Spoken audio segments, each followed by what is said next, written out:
देखिए आदरणीय श्रोतागण, आयुर्वेद के संदर्भ में जैसे विलक्षण जानकारी आपके साथ साझा करते रहते हैं, उसी कड़ी में एक और विलक्षण जानकारी लेकर आए हैं। जो जीवन में सकारात्मक विचार होते हैं उनका बड़ा महत्व होता है, और यदि वो सकारात्मक विचार किसी तथ्य के द्वारा, तर्क के द्वारा प्रस्तुत किए जाए तो और भी उनका फिर महत्व बढ़ जाता है।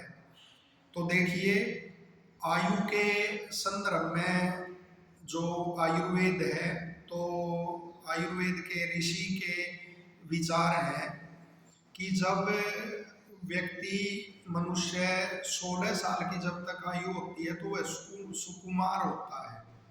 उसकी धातुएं परिपक्व नहीं होती, रस रक्त आदि और कष्ट आदि सहन करने में भी वो इतना सक्षम नहीं होता।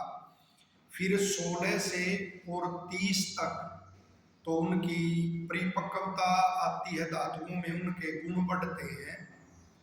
और फिर जो मध्यमावस्था लिखी है तो वो 30 से और 60 तक की है। अब देखिए कितना सकारात्मक विचार आपके अंदर आएगा कि 30 से और 60 वर्ष की आयु के बीच में भी जो धातुएं हैं वो जीर्ण नहीं होती, वो समी रहती हैं। खान पान और वो यदि ठीक रखा जाए वो नहीं है तो फिर तो पहले भी हानि होती है, तो जीर्ण नहीं होती और बल बढ़ता है मनुष्य का। और जो 16 से 30 के मध्य में जो मन भी अस्थिर रहता है तो 30 से 60 के बीच में वो भी स्थिर रहता है।